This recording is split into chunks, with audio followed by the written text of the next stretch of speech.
Pachita, la cirujana mística, la chamana más poderosa de México. La curandera Bárbara Guerrero, mejor conocida como Pachita, nació en 1900 en Parral, Chihuahua, y murió en la Ciudad de México un 29 de abril de 1979. Se la reconoce como la única cirujana psíquica por sus grandes dones para analizar la mente de las personas que acudían a ella y realizar cirugías inexplicables. Pachita y sus curaciones han sido estudiadas por investigadores de todo el mundo, como el psicólogo estadounidense Stanley Krippner, el antropólogo médico cubano Alberto Villoldo, el investigador paranormal Salvador Freixedo, el neurofísico mexicano Jacobo Grinberg, y hasta el escritor Alejandro Jodorowsky le dedicó numerosas páginas. De acuerdo con Grinberg, Bárbara Guerrero, alias Pachita, nació en 1900 en Parral, Chihuahua. Abandonada por sus padres, Pachita fue criada por un afrodescendiente de nombre Charles, quien le enseñó a observar las estrellas y a sanar. Posteriormente, Pachita se unió a las filas del revolucionario Francisco Villa, donde luchó.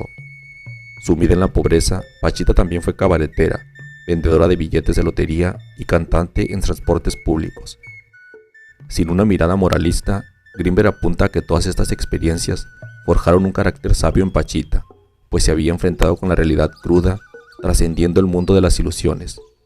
Debido a esta profundidad espiritual, Pachita habría desarrollado la capacidad de obrar portentos, lo que la convertiría en la chamana más poderosa de la historia de México. Pachita aseguraba que era poseída por el espíritu del Tlatoani Cuauhtémoc, lo que le permitía hacer milagros. Esta es la historia de la chamana más poderosa de México. La cirujana mística. La fama de Pachita se extendió en la década de 1970, cuando su consultorio en la enigmática Casa de las Brujas de la colonia Roma asistían personajes de todas las clases sociales.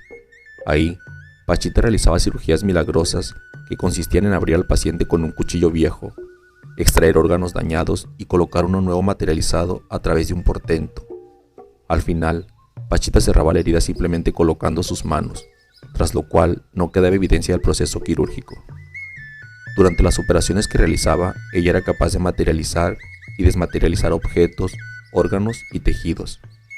El manejo de las estructuras orgánicas le permitían realizar trasplantes de órganos a voluntad, curaciones de todo tipo y diagnósticos a distancia con un poder y exactitud colosales, menciona Grinberg en su libro Pachita.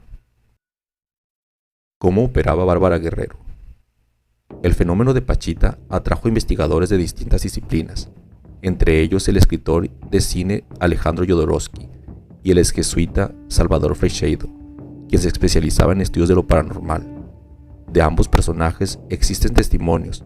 Sin embargo, Jodorowsky fue más allá, colocándose en manos de Pachita para ser operado del hígado. En su libro La danza de la realidad, psicomagia y psicochamanismo, Jodorowsky relata: yo padecí, aparte del olor a sangre y de la horrorosa visión de la víscera granate, el dolor más grande que había sentido en mi vida. Chillé sin pudor. Dio el último tirón. Me mostró un pedazo de materia que parecía moverse como un sapo. Lo hizo envolver en papel negro. Me colocó el hígado en su sitio. Me pasó las manos por el vientre cerrando la herida y al momento desapareció el dolor. Si fue prestidigitación, la ilusión era perfecta. Por su parte, Freixedo menciona sobre su encuentro con Pachita.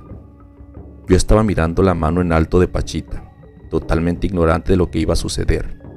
Repentinamente vi aparecer entre sus dedos un pedazo de carne rojiza. Ella ni lo miró, sencillamente lo tiró en el gran hueco que había abierto en el enfermo en la parte inferior de la espalda. No se tomó ni la molestia de colocarlo. Pachita y la teoría sintérgica. Todo es uno.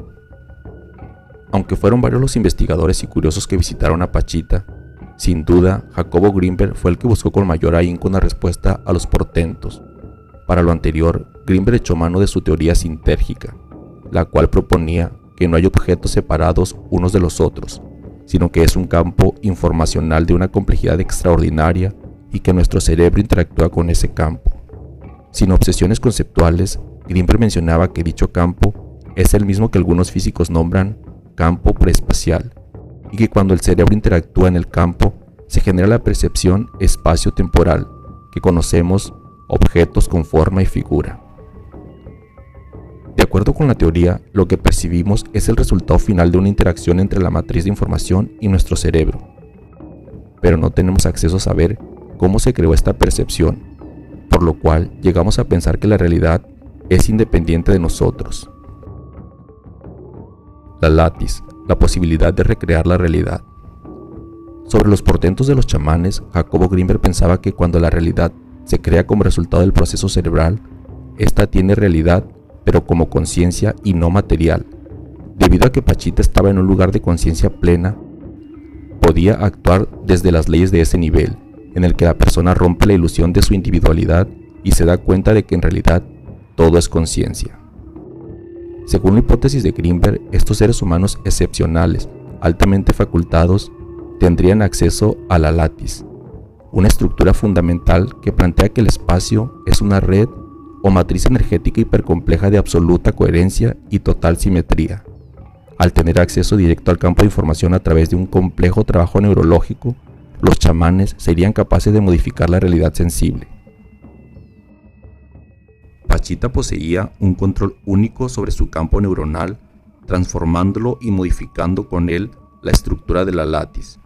Aunque sus efectos parecían ser milagrosos, se basaban, de acuerdo con esta hipótesis, en el mismo mecanismo que todos utilizamos para crear nuestras imágenes o nuestros pensamientos, afirma Grinberg.